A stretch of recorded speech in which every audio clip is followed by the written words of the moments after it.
Hola a todos, bienvenidos a un nuevo episodio de Conversaciones sin Bata. Yo soy Fernando Galvez. Y yo soy Carlos Rodríguez. Y bueno, antes de nada de entrar en materia, pues como Fernando ha estado en ESMO, en Barcelona, ha tenido la suerte de estar en el Congreso Europeo, pues cuéntanos qué novedades se han Pues, comentado, qué nos ha traído de nuevo este congreso.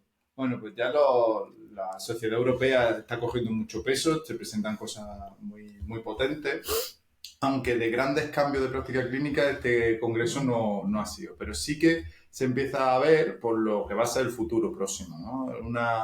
Una expansión de una nueva familia de fármacos que se llaman anticuerpos conjugados. Sí, yo creo que eso es lo que, bueno, ya ha llegado, no está llegando, lo que están es ganando indicaciones poco a poco. Y lo hemos estado comentando antes, yo creo que esta nueva generación de fármacos merece un capítulo por sí mismo, porque muchas pacientes nos preguntáis por ello, han sido noticias, las noticias generalistas, y es algo que yo creo que trataremos Sí, pronto sí. porque es un tema de interés general. Sobre todo porque sus indicaciones ya van más allá del cáncer de mama, que es donde han empezado a estar y donde hay cierta polémica a día de hoy con sus Con indicaciones. sus indicaciones, exactamente. Pero bueno, ya digo, no vamos a ir desvelando de más y vamos a centrarnos en la pregunta de hoy, que hoy vamos a tratar, la pregunta es ¿y ahora qué? ¿Y ahora qué? Haciendo referencia a cuando se terminan los tratamientos, y aquí tenemos que hacer una puntualización, que es aquellos tratamientos que se programan con una fecha de fin, habitualmente tratamientos adyuvantes. Complementar una cirugía que... Exactamente. Y claro, los pacientes pasan de estar en un ritmo alto de visitas al hospital, consultas, pruebas, a cuando eso acaba, le dice la siguiente revisión en 3 meses o en 2 meses. Y ahí se genera una situación un poco que hay pacientes que lo encajan bien como una alegría, Una liberación. una liberación, pero a otras personas pues eso les supone una situación de abandono. Entonces queremos un poco explicar esta fase del proceso y un poco para que entendáis el por qué se hace y que también tiene su objetivo, ¿vale? Es que poco a poco hay que ir cogiendo distancia siempre y cuando podamos hablar de procesos con intención curativa, pues hay que ir poco a poco cogiendo distancia con la consulta de oncología. Claro, hay que ver que una vez que ya hemos superado esa fase de la quimioterapia, que suele tener una duración de unos meses, que muchas veces muchos pacientes nos lo dicen que se les pasa más rápido de lo que parece y que esa fase casi no le ha dado tiempo a adaptarse a estar con tratamiento intravenoso, a recuperarse de la toxicidad y demás, y ya se ven fuera de la consulta.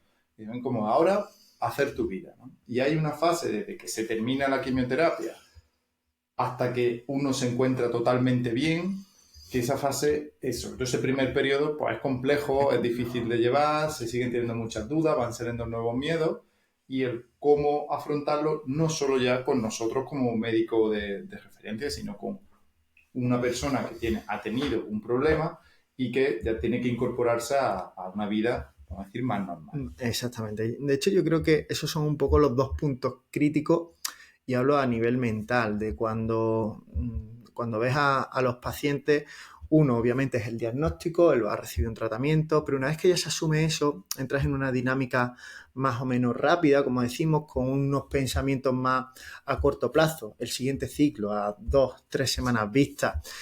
Entonces no te da tiempo a hacer una planificación muy a largo plazo. Y ahora ahí cuando paras, quieres volver a tu vida, te das cuenta que tienes unas secuelas, algunas serán persistentes en el tiempo, otras no. Otras, lo que pasa es que recuperarse de unos meses de quimio no se hace en un mes ni en dos, eso lleva un tiempo bastante más larvado. Entonces aquí un poco queremos transmitir que en ese momento, que es un momento que habitualmente pues anímicamente es complicado, que se sale, ¿vale? Que al final es cuestión de tiempo y el grueso de los pacientes Sí. consiguen volver a su vida, a su día a día. Las pacientes que luego vayan a reincorporarse a su vida laboral, pues verdad que también tienen ese periodo, ¿no?, de adaptación. Y como tampoco es un tiempo que esté pues no está asociado a visitas médicas ni está asociado a tratamiento, pues queda un tiempo ahí de no saber qué va a pasar con mi vida, ni si quiero volver a trabajar, ni si puedo, ni qué va a pasar, ¿no? Entonces, pues se necesita apoyo, que muchas veces es difícil de obtener, tanto del entorno como también apoyo hospitalario, pero queda en un segundo plano. Y eso hay que entender, dar ese paso a que el hospital ya no es mi prioridad tiene que ser otra cosa. Exactamente, sí. Además, es que es eso, sobre todo gente que ya se plantea por su edad volver a su vida laboral, pues es que muchas veces no se ve capaz en ese primer momento. También decir que habitualmente, después hay casos y casos, pero habitualmente las bajas o se suelen extender lo suficiente en el tiempo, ¿vale? Que en ese aspecto es cierto que se suele estar más o menos bien cubierto. Ya digo, aquí también depende mucho de la situación laboral de cada persona, ¿no? Pero que es muy normal que 2, 3 meses después de haber acabado una quimio no os sintáis bien. Os sintáis todavía con cansancio, con cierta lentitud mental, que eso lo da la quimio, sobre todo aquellos pacientes que tengáis trabajos que requieren pues leer mucho, capacidad de concentración, pues eso se puede ver alterado en un primer momento. Obviamente aquellos trabajos que requieran esfuerzo físico, pues más, y además si os habéis sometido a algún tipo de cirugía, pues podéis tener algún dolor o alguna limitación de movilidad residual. Entonces, pues todas esas cosas, pues es normal que a la hora de dar el salto a reincorporarse al mundo laboral, pues suponga un miedo y un estrés. Además, también entra aquí la incomprensión, no por el entorno, pero si ya acaba la quimioterapia hace 4 meses, si tienes muy buena cara, si tú ya estás bien, las analíticas te salen bien, pero aún así hay un proceso, se la vuelta a la normalidad, es un proceso más largo de lo que pueda aparentar por fuera y que no siempre está matemáticamente calculado. Cada uno tiene su proceso y muchas veces cuando el proceso se extiende a lo mejor un poquito más de lo que uno espera, pues se complica sobre todo con problemas de ansiedad, con problemas afectivos, con problemas de no saber qué me pasa, porque todo lo tengo bien, pero no estoy bien. Por eso a mí cuando algún paciente me pregunta, ¿puedo volver a trabajar y demás? Obviamente, atendiendo siempre a las circunstancias, pero yo animo siempre que se pueda a intentar recuperar la vida previa a haber tenido el tumor lo más cercano posible a como estábamos antes, porque eso también mentalmente nos va a permitir dar un paso adelante e intentar pasar página, ¿no? Entonces, el recuperar tu día a día previo es importante. Obviamente ha habido un proceso, ¿no? Ha habido aquí un parón y una situación pues de estrés, pero si damos ese paso hacia adelante, por lo que yo percibo de pacientes cuando las ves ya después, mucho tiempo después, quien consigue dar ese paso normalmente pues lo supera o consigue pasar página. Claro, hay que tener en cuenta que nosotros como oncólogos sí que vamos a mantener un contacto con los pacientes, sobre todo al principio, más estrecho. Y eso se debe a que la inmensa mayoría de los tumores, el riesgo que tienen de recaída va a ser mayor más cerca del fin de la quimioterapia. Cuanto más tiempo pase, menos probable es encontrar una recaída, aunque hay enfermedades de todo tipo, la medicina no son matemáticas y como puede pasar de todo en todas las circunstancias. Pero lo normal es ser normal y adaptamos nuestros protocolos aparte de ser lo más eficientes posible, tanto por la cantidad de pruebas que necesitan los pacientes, como para adaptarnos a la realidad de cada patología. Exactamente, ya eso, pasando un poco al segundo bloque, ¿no? Que ya has ido ahí enlazando y es un poco en la fase de revisiones, llega el miedo a que esto vuelva a reaparecer. Y claro, muchas veces ese miedo hace querer pues decir, es que mi siguiente visita es en 3, en 4 meses. Es que a mí me gustaría que me viesen todos los meses, por ejemplo.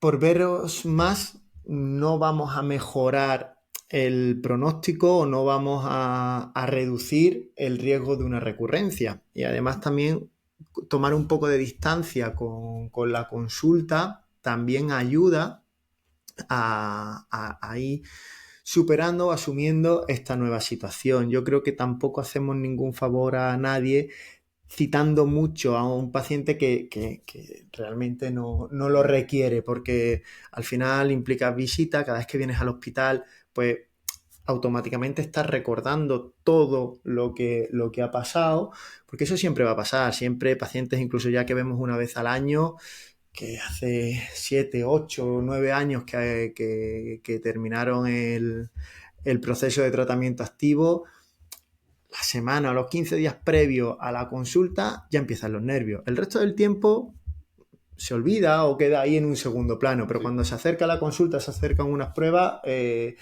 revive todo. Entonces, estar reviviéndolo constantemente tampoco es algo que creo que sea del todo recomendable. Además, en todo ese periodo siempre normalmente va asociado a que os vemos, preguntamos cómo estáis, si tenéis algún síntoma, lo ponemos en contexto, pero muchas veces pedimos pruebas en el seguimiento, sobre todo pruebas de imagen, como puede ser un TAC, que se va pidiendo de forma regular para ver un poco cómo está por dentro. Pero hay que tener en cuenta varias cosas. Los TAC son pruebas que no son inocuas, tienen una tasa de radiación que muchas veces no es pequeña. Entonces, tenemos que ver cómo equilibrar el beneficio de poder hacer una prueba diagnóstica cuando vayamos a tener rentabilidad, como con el riesgo de esa toxicidad que puede tener. En el momento un paciente con un cáncer se va a hacer muchos TAC. O sea, hay que saber también que no pasarse de pruebas porque no son gratuitas, no están a expensas de ninguna toxicidad. Y por eso mismo no en todos los tipos de cáncer está indicada una prueba de imagen en el seguimiento, ¿vale? Que por si nos estáis escuchando y alguno o alguien dice, a mí no me piden tags, porque eso va a depender un poco del tipo de cáncer, del estadio del diagnóstico, todo eso es lo que marca las pruebas que se hacen. En el fondo lo que se hace es una estimación de la probabilidad de recidiva y en función de eso pues se adapta el seguimiento. Hay centros que hacen seguimientos más largos, más a largo plazo, un poco porque abarcan también toda esta toxicidad a largo plazo, pero si nos centramos solo en el riesgo de recaída, probablemente no tenga mucho sentido hacer un seguimiento más allá de unos 5 años, que es como se homogeniza la mayoría de los resultados. Más allá, pues bueno, hay veces que se mantienen por alguna toxicidad tardía, por hacer algo de seguimiento, alguna analítica, pero es difícil que vayamos a detectar algo significativo 5 años después haciendo muchas pruebas. Exactamente. Y después, bueno, normalmente en los seguimientos, más allá de las pruebas de imagen, pues habitualmente yo creo que esto sí es transversal a casi todos los tipos de tumores, se pide una analítica general y a veces, según el tipo de tumor, se añaden los marcadores tumorales. Que es algo que creo que no vamos a entrar hoy en mucho detalle, que es algo que, porque haremos un capítulo hablando específicamente de marcadores tumorales, porque hay muchas verdades, pero también muchos mitos en torno a la validez o para qué realmente sirven unos marcadores tumorales. Entonces eso lo vamos a pasar de puntilla porque ya hablaremos de eso específicamente. Y bueno, yo creo que con esto un poco lo que queremos transmitiros es eso, que al final hay una fase inicial que es muy normal, que no os sentáis capacitados para volver a vuestro día a día, que yo creo que eso es una fase transitoria y la mayoría de los pacientes lo llegan a superar. Y después que con ayuda de vuestros médicos, de vuestro entorno sobre todo, también la mayoría de los pacientes tienen acceso a psicólogos, a la psicooncología, pues aquellos que podáis tener ese miedo bueno, yo creo que todo el mundo tiene ese miedo a la recidiva, otra cosa es que pueda limitar más o limitar menos, pero que es algo que si se trabaja, pues también poco a poco y con el tiempo, lo normal es que se llegue a gestionar bien y superar. Muy importante el papel de los médicos de cabecera, de que vuelvan a retomar el seguimiento y de que vuelvan a ser el eje central de los procesos de salud. Ya una vez que ya hemos recuperado, ya no tenemos una enfermedad, esa promoción de la salud es muy importante desde el médico de cabecera.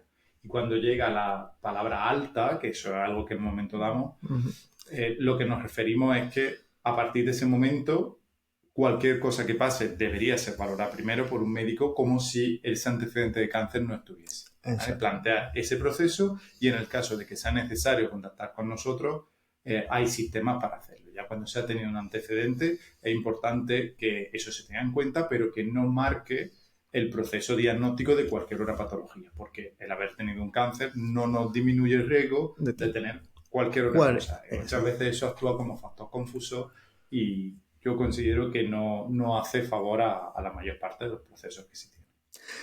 Bueno, pues yo creo que con esto hemos intentado dar respuesta a esta pregunta. Como siempre, quedamos abiertos a que nos enviéis vuestras preguntas, vuestras dudas a través de nuestros canales habituales de redes sociales, Instagram, YouTube, Spotify. También queremos darle las gracias a Hierro Digital, a Alberto, que nos está echando una manilla con todo el tema de las redes sociales, que estábamos un poquito verdes. Y por mi parte, nada más. Solo recordaros que pues, interactuéis con nosotros, que nos sigáis, que ayudemos a darle difusión a esta iniciativa y que nos hagáis preguntas, que la única pregunta tonta es aquella que no se hace. Hasta luego.